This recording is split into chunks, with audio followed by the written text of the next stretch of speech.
할렐루야. 아멘. 오늘 거룩하고 복된 주일 오후 찬양 예배에 나오신 사랑하는 여러분 모두에게 하나님의 한량없는 은혜와 평강이 충만하게 임하시기를 주님의 이름으로 축원합니다. 아멘. 오늘은 이 룻기 1장 15절 18절 말씀을 통해서 하나님의 백성이 겪어야 할 고통, 이런 제목으로 말씀을 전할 때 큰 은혜가 있기 바랍니다. 아멘. 오늘 본문 말씀은요, 이스라엘 나라를 사사들이 다스리고 있던 때에 있었던 역사적인 실화의 사건이에요. 베들레헴 마을에 엘리멜렉이라고 하는 사람이 살고 있었는데 부인이 누구냐면 나오미예요. 나오미라고 하는 그 사랑스러운 아내와 훌륭하게 잘 자란 아들 둘 말론과 기론 형제를 두고 아주 단란하면서도 행복한 가정을 이루면서 엘리멜렉 가정이 살고 있었어요. 그런데 그 베들레헴이라는 그곳에 기근이 들었어요. 비도 안 오고 막 그러다 보니까 아무것도 농사도 안 되는 거예요. 그러다 보니까 모든 사람들이 어떻게 돼요? 고통을 당하는 거예요. 그래서 엘리멜렉과 나오미의 가정이 어려움을 당하고 있었어요. 혼자만 당했을까요? 아니요. 그곳에 사는 많은 사람들이 다 고통을 당하고 있었어요. 이 베들레헴을 비롯해서 전 유대 나라가 다 기근이 들었어요. 지금 먹을 양식이 없어요. 많은 사람들이 이렇게 고통을 겪고 있었는데 이 엘리멜렉과 나오미에게 갑자기 어떤 이야기가 들렸어요. 무슨 이야기가 들리냐면 저 요단강 건너에 가면은 모압이라는 나라가 있는데 거기에는 기근이 없어. 그래서 양식이 풍성하다는 거예요. 그 이야기를 딱 듣고 야, 우리가 여기서 이렇게 고생할 게 아니라 그쪽으로 우리 이사를 가자. 그래서 엘리멜렉이 아내와 두 아들을 데리고 모압 나라로 요단강을 건너서 이사를 갑니다. 한마디로 이 나라에서 저 나라로 살려가면 뭐라고 그래요? 이민을 가는 거예요. 그런데요, 엘리멜렉 가정이 모압 나라로 가서 얼마 되지 않은데 불행이 찾아와요. 그렇게 잘 살아보겠다고 찾아간, 이사까지 하면서 찾아간 그 모압 나라에서 그만 가장인 엘리멜렉이 죽었어요. 오늘 갑자기 가장이 죽었어. 무슨 병으로 죽었는지 성경에 기록이 없어서 알 수는 없는데 성경학자들, 많은 성경학자들이 이야기하기는요, 하나님의 진노로 인해서 벌을 받아 죽었다고 말하고 있어요. 나오미가요, 졸지에 남편을 잃고요, 누구에게 위로받을 수가 없어. 그러던 차에 그래, 내 새끼들 그래도 잘 사는 것을 봐야지 그러면서 아들 둘을 결혼을 시키고 위로받으려고 하는 차에 모압 여인들, 이민간 모압 나라 그 여인들을 며느리로 드려요. 근데 또 그게 화근이 되었네. 그래서 아들 둘이요, 오늘 갑자기 죽어요. 그 집에 누구 남았어요? 나오미하고 두 며느리만 남아있어. 자, 그러면 왜 모압 나라로 이사를 간 것이 하나님의 진노를 사게 됐고 모압 여인을 아내로 맞이한 것이 왜 하나님의 저주의 대상이 되었냐는 거예요. 생각해 보세요. 그냥 저쪽으로 이사 갔어. 가가지고 거기서 갑자기 신랑 죽고 갑자기 자녀 둘 죽었어. 이해가 돼야 안 돼요? 안 되죠. 그런데요, 잘 들어야 돼요. 믿음의 사람은 아주 중요한 이야기를 하는 거야. 모압이라는 나라의 유래를 알아야 돼요. 창세기 19장 37절 이하에 보면은 자세히 기록되어 있어. 소돔과 고모라가 멸망할 때에 아브라함의 조카 롯이 거기에서 구원을 받아요. 구원을 받는데 롯의 이 아내가요, 천사들이 끌고 나올 때에 불에 타는 소돔과 고모라 성을 생각하면서 뒤돌아보는 순간 소금 기둥이 돼서 죽어요. 그래서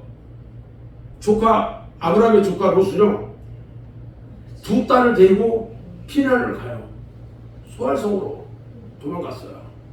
피했어요. 근데 소돔과 고모라 성이 어떤 성이냐면 온갖 음행과 음란의 도시였어요. 딸들이 그걸 봤어, 안 봤어요? 롯이 두 딸을 데리고 피난을 갔는데 딸들이요, 지금 도망나가지고 남편을 구할 수가 있어요, 없어요? 없어요.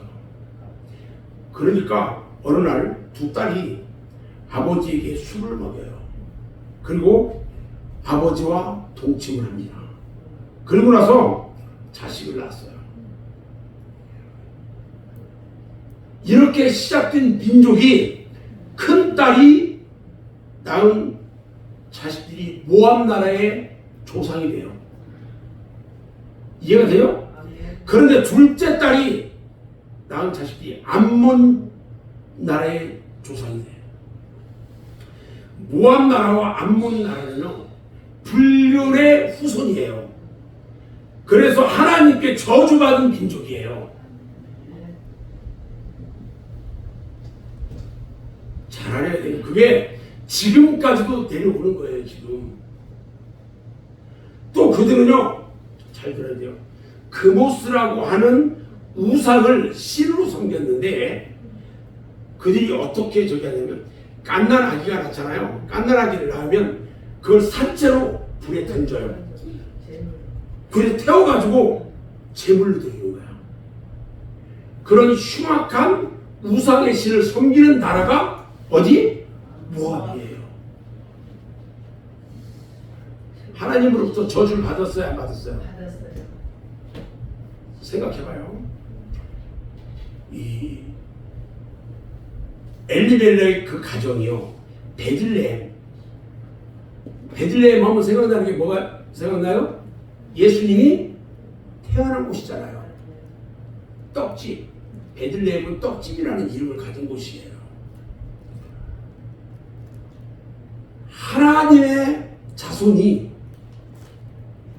저주받은 곳에 가서 산다는 거, 이건 저주받은 곳에 들어간다는 것은 잘못된 거예요. 나오미의 가정은요, 하나님께서 장차 복 주시고 메시아 예수님이 탄생하실 베들레헴을 떠나서 일신상의 물질의 욕심을 따라가지고 갔더니 거기가 우상의 나라야. 거기에서 가정을 갖게 된 거예요. 우상의 나라에서. 하나님이요, 일찍이 아브라함을 우상의 나라 갈대아 우르에서 불러내요. 그래가지고 가나안 땅으로 오게 했단 말이죠. 그리고 아들 이삭을 낳았는데, 아들 이삭을 결혼시킬 때 가나안 족속에게서 이 며느리를 구해가지고 결혼시킨 것이 아니라, 신부감을 거기서 구하지 않고 멀리 하란 땅, 종 엘리에셀을 보내가지고 거기에서 리브가를 맞이하게 합니다. 엘리멜렉과 나오미의 가정은 반대로 하나님이 복 주신 가나안 땅에서 이방 나라 모압, 저주받은 모압 나라로 가고 거기서 며느리를 구했어요. 다른 거예요. 자, 나오미가요, 남편을 잃은 지 얼마 안 되어가지고 그 마음에 상처가 다 아물기 전에 아들까지 죽게 되자, 나오미는 며느리 둘을 데리고 고향 베들레헴으로 두 며느리를 데리고 갑니다. 왜? 거기서 살 수 있는 여건이 전혀 안 되는 거야. 그래서 다시 고향으로 돌아가요. 둘을 데리고 고향으로 가다가 얼마를 갔는데 한번 생각해도 그게 아닌 것 같아. 그래서 두 며느리를 불러 앉히고 말합니다. 너희들 친정으로 돌아가라. 오늘 록기 1장 8절 말씀에 보면 나오미가 두 며느리에게 말합니다. 너희는 각기 너희 어머니의 집으로 돌아가라. 너희가 죽은 자들과 나를 선대한 것 같이 여호와께서 너희를 선대하시기를 원하며 여호와께서 너희에게 허락하사 각기 남편의 집에서 위로를 받게 하시기를 원하노라. 이렇게 말합니다. 그러자 며느리들과 나오미가 그 이야기를 서로 말하고 듣고 하다가 서로 부둥켜 안고 막 울기 시작해요. 그리고는 두 며느리 중에 오르바가 시어머니 말대로 돌아가라고 하니까 친정으로 돌아갔어요. 그리고 며느리 하나 룻은 돌아가지 않았어요. 그리고 하나님의 백성이 되기를 택합니다. 오늘 본문 16절, 17절 말씀을 같이 한번 볼 건데 16절, 17절 말씀을 같이 한 목소리로 같이 읽습니다. 시작. 룻이 이르되 내게 어머니를 떠나며 어머니를 따르지 말고 돌아가라 강권하지 마옵소서. 어머니께서 가시는 곳에 나도 가고 어머니께서 머무시는 곳에서 나도 머물겠나이다. 어머니의 백성이 나의 백성이 되고 어머니의 하나님이 나의 하나님이 되시리니 어머니께서 죽으시는 곳에서 나도 죽어 거기 묻힐 것이라. 만일 내가 죽는 일 외에 어머니를 떠나면 여호와께서 내게 벌을 내리시고 더 내리시기를 원하나이다. 이렇게 하면서 시어머니를 따라갈 것을 강권합니다. 그러니까 시어머니 나오미가 어쩔 수 없이 그 며느리 룻을 데리고 함께 동행하면서 베들레헴으로 돌아와요. 우리는요 이 말씀에서 룻의 굳은 결심과 믿음을 볼 수가 있어요. 룻이 모압에서 이스라엘로 국적을 바꿨다는 것은요 세상의 호적을 가지고 있다가 하나님 백성으로 바꿨다는 것을 의미합니다. 아멘.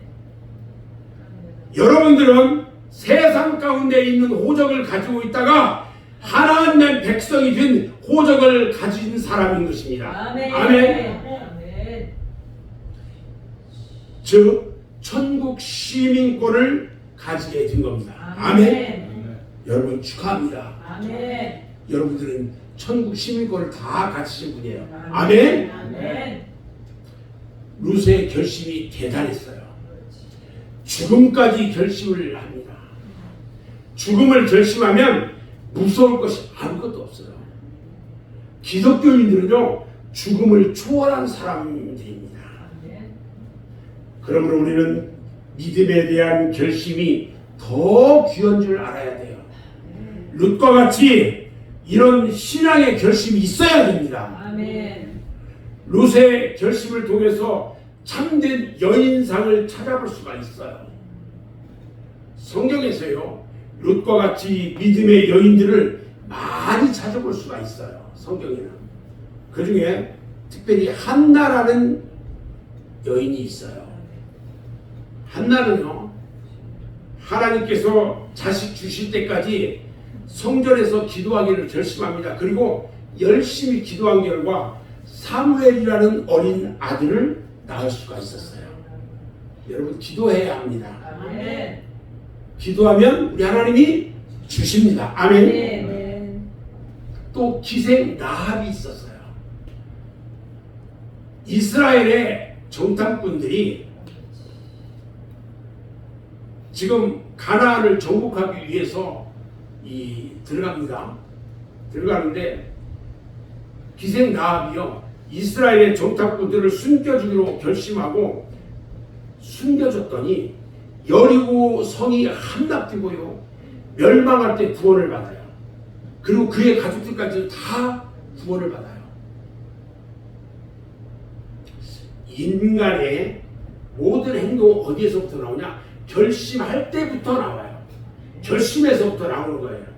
결심 가운데 가장 위대한 결심이 뭐냐? 예수 그리스도를 믿기로 하는 결심이에요. 아멘. 아멘. 예수 그리스도를 믿고 교회에 충성하는 결심을 했다면 하나님께서는 그 결심을 통해서 큰 축복을 내려주실 거라는 겁니다. 아멘. 두 번째는요, 룻이 하나님의 백성이 되기에는 너무나 많은 고통이 따랐어요. 하나님의 백성이 되는 게 쉬운 게 아니에요.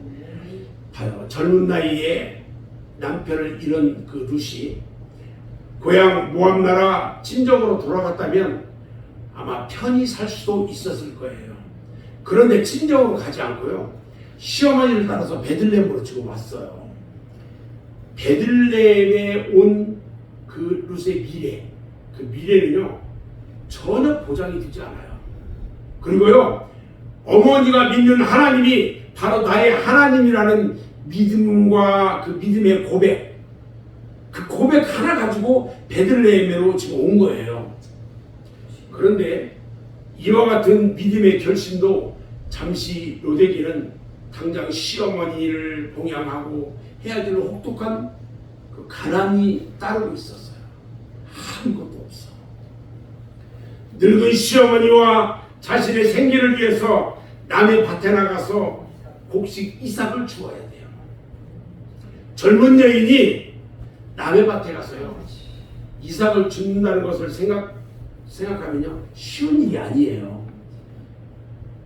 남의 밭에 가서 먹을 거 없다고 그 이삭 죽기 할 수 있을 것 같아요? 한번 생각해봐요.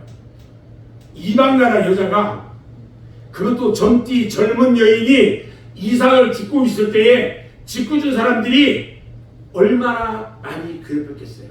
가서 찝쩍거려 쌓고 그 괜히 그 여자 한번 찾고 별짓을 다 했겠죠. 그러다 보니까 얼마나 수치스럽고 자존심이 상했겠어요. 그렇죠? 또 이삭을 줍고 있는 자신의 신사가 얼마나 처량하게 느껴졌겠어요. 시어머니가 진정으로 돌아가라고 했을 때 돌아가지 않고 그냥 시어머니를 따라서 낯설고 물서른 나라에 와서 이삭이나 줍고 있는 자신의 처지를 돌아봤을 때 정말 피곤하고 후회도 했을 거예요. 그런데 룻은요 아랑곳하지 않고 모든 고통과 고난을 감수하면서 오로지 시어머니 나오미를 봉양하는데 최선을 다했다는 거예요. 룻은요 자존심도 버리고 열심히 이삭을 주어서 어머니를 봉양합니다. 여러분, 자존심을 버리고 체면을 버리는 것은요 다 버리는 거예요. 젊은 여자가 모든 것을 다 포기하는 거예요.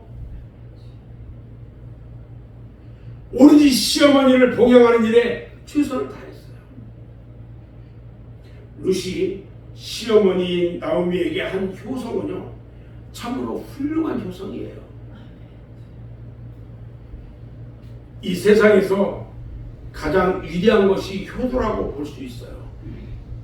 왜냐하면 룻은 가장 어려운 환경 가운데서 가장 지극한 효도를 했기 때문에 그래요.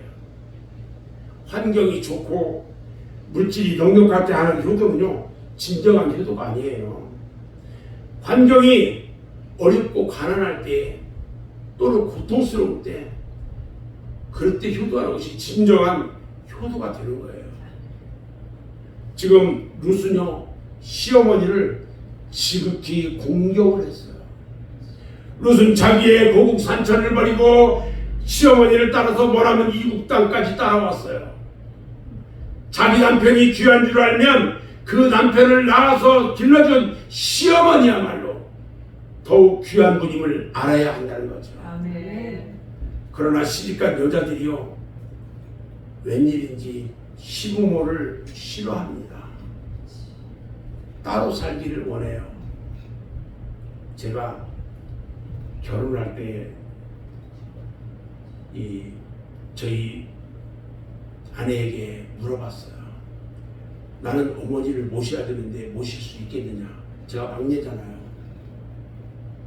어머니를 당연히 모셔야 된대요. 그 한마디에 제가 결심을 했어요.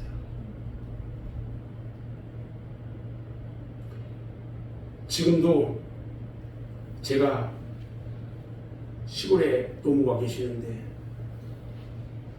가자 하면 아무 말 하지 않아요. 그냥 따라갔어요. 가서 섬기고 그리고 와요. 감사하지요. 오늘 노순영 남편도 자식도 없는데 시어머니를 그렇게 공경해요. 남편이 있든지 자식이 있든지 하면 그것 때문에 체면상 어쩔 수 없이 한다고 할 수도 있는데 노순영 남편도 없고 혈육 한 점 없는데 그 시어머니를 따라서 공격을 했던 거예요. 오늘날 세태화는 너무나도 대조적이에요. 요즘에는요, 이혼을 해도요, 자식을 서로 맞지 않겠다고 하면서 결국은 어디로 보내요? 고아원으로 보내줘요. 그리고 또 지는 새로 시집가고 장가가고 합니다. 그런데 무슨 재산도 없는 시어머니를 공격해요. 시어머니 나오미가 무슨 재산이 있어요? 없어요. 땅 한 평 없어요. 금붙이 해물 하나 없어요. 그래서 당장 롯이 이삭을 주어다가 늙고 병든 시어머니를 봉양해야만 해요. 지금 재산 많은 시어머니는요 서로 모시려고 한대요. 제가 사례를 하나 이야기하려고 하는데 3명의 며느리를 둔 시어머니가 있었답니다.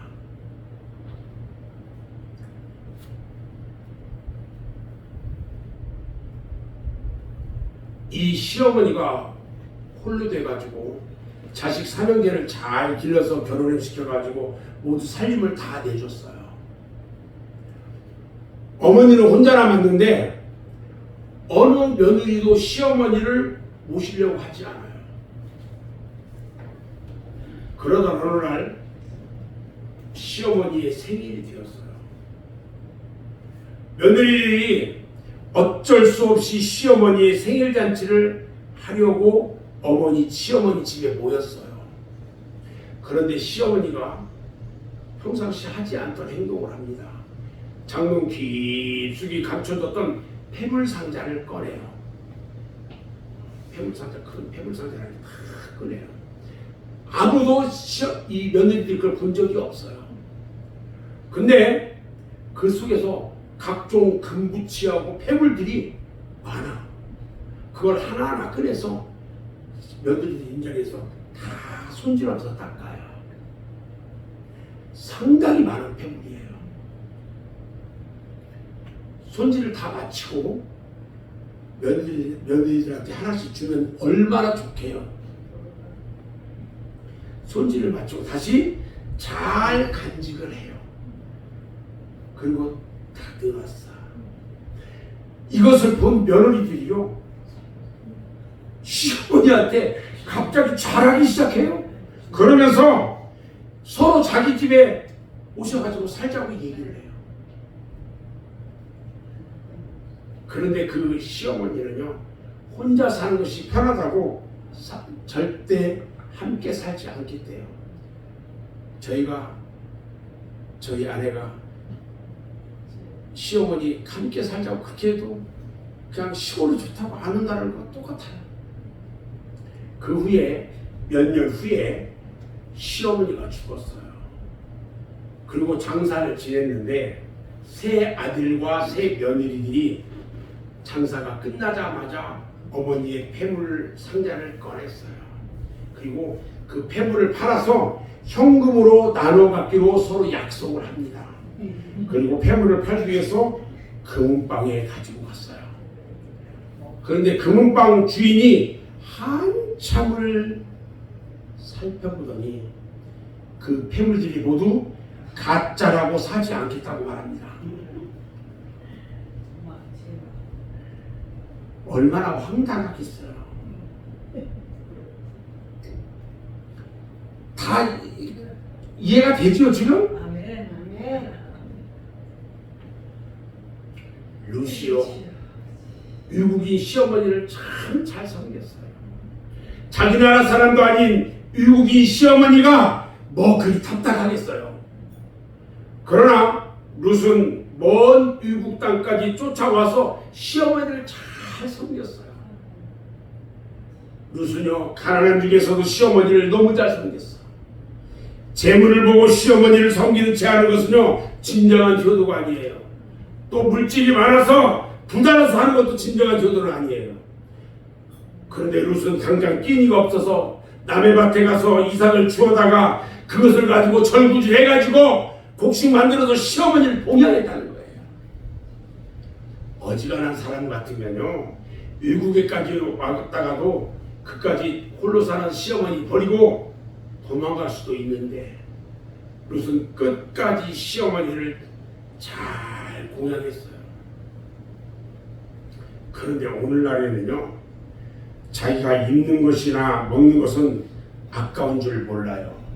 또 자기 자식을 위해서는 아낄 줄 모르고 쓰면서 자기를 낳아준 부모님이나 하늘 같은 남편을 낳아서 키워준 시부모님은 헐벗고 굶주리게 하는 사람들이 얼마나 많이 있는지 몰라요. 여러분 휴게해야 돼요.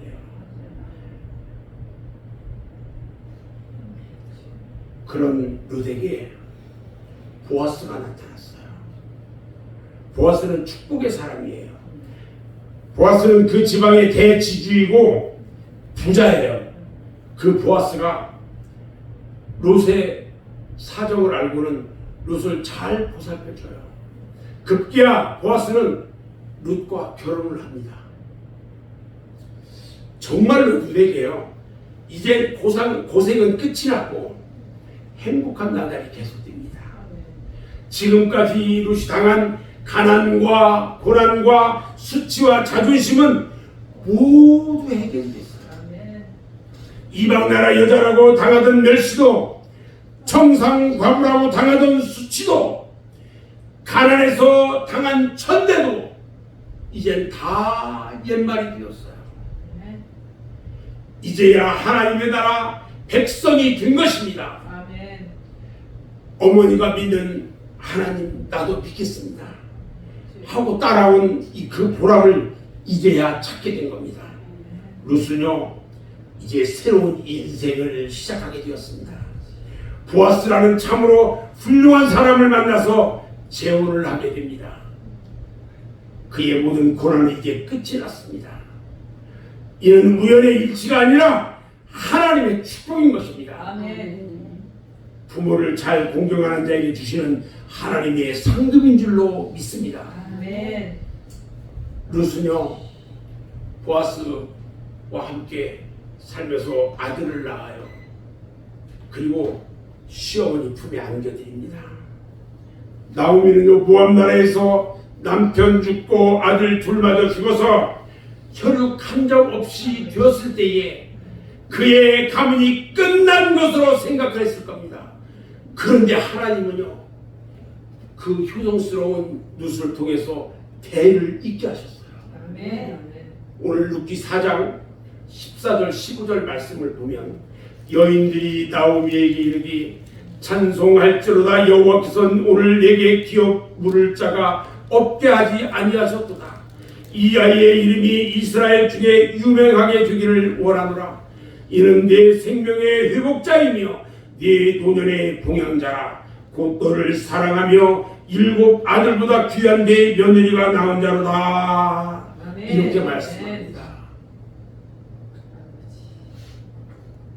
전 이제 말씀을 마무리하려고 하는데요.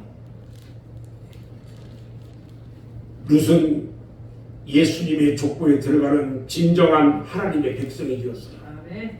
마태복음 1장에 보면 예수님의 족보가 나오는데 그 중에는 다말과 닷세바와 라합과 함께 룻도 예수님의 족보에 들어갑니다. 마태복음 1장 5절 말씀을 보면 살몬은 라합에게서 보아스를 낳고 보아스는 룻에게서 오벳을 낳고 오벳은 이새를 낳고 이새는 다윗 왕을 낳으리라 말합니다. 그러니까 룻이 보아스와 결혼해서 오벳을 낳아요. 오벳이 이새를 낳아요. 이새가 다윗의 아버지예요. 예수님의 족보예요. 룻은 그 훌륭한 성군 다윗의 증조 할머니가 됩니다. 예수님의 32대 할머니가 된 거예요. 얼마나 큰 축복이에요. 얼마나 큰 하나님의 사랑이냐는 거죠. 이사야 선지자가요, 이사야서 61장 3절에서 이렇게 말합니다.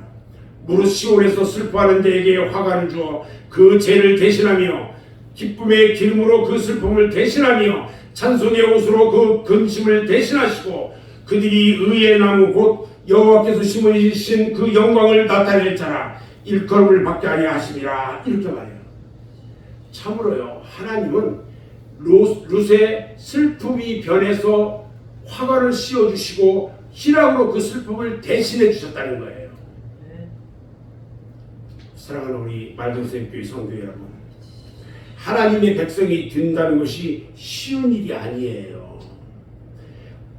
오늘 우리들도요, 예수 믿고 구원받아서 하나님의 자녀가 되었다고 생각하면 이렇게 쉽게 생각하면 안 돼요.